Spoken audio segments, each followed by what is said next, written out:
నా అల్లుడు జూనియర్ ఎన్టీఆర్ నా కోరిక తీరుస్తారు. ఆంధ్ర రాష్ట్రానికి సీఎం అవుతారంటోంది పురంధరేశ్వరి. పురంధరేశ్వరికి ఎప్పటినుంచో ఓ కోరిక. జూనియర్ ఎన్టీఆర్ తెలుగుదేశం పార్టీకి రావాలని, కావాలని. ఎందుకంటే తెలుగుదేశం పార్టీ తన తండ్రి పెట్టినటువంటి పార్టీ.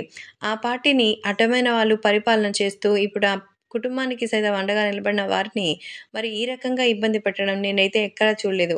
నిజంగా ఒక పెళ్లిలో ఇలా నడుచుకున్న వ్యక్తి ఒక సాధారణమైన మనిషితో ఇలా నడుచుకుంటూ ఉంటే ఏం జరుగుతోంది? ఏది ఏవైనా ప్రస్తుతం సోషల్ మీడియాలో వినిపిస్తున్న కథనాలు మాత్రం ఒక్కసారిగా అయితే సంచలనంగా మారుతోంది. ఇక అభిమానులు సైతం వీటి గురించి తెలుసుకొని నమ్మలేకపోతున్నామంటూ చెప్తున్నారు. మరి నిజంగానే జూనియర్ ఎన్టీఆర్ తెలుగుదేశం పార్టీకి సంబంధించిన విషయంలో పార్టీ పగ్గాలు తీసుకోవాలని అయితే ఎదురు చూస్తున్నట్టుగా అయితే సమాచారం. అంతేకాకుండా ఇప్పుడు జూనియర్ ఎన్టీఆర్ తెలుగుదేశం పార్టీలోకి ఖచ్చితంగా వస్తారు. జూనియర్ ఎన్టీఆర్ నా కోరిక తీరుస్తారు అంటోంది పురంధరేశ్వరి. తన తండ్రి పెట్టినటువంటి పార్టీని మరి చంద్రబాబు నాయుడు వాళ్ళ కుటుంబం వాళ్ళు ఏలేసుకుంటుంటే చూడలేకే బీజేపీకి, కాంగ్రెస్‌కి ప్రయాణమైంది పురంధరేశ్వరి. ఇప్పుడు తన అంతో చక్కగా అల్లుడు వచ్చి తెలుగుదేశం పార్టీని అధ్యక్ష పదవిని మరి తీసుకొని ఏకంగా సీఎం అవుతారంటే అంతకు మించి కావాల్సిందేముంది అంటోంది పురంధరేశ్వరి.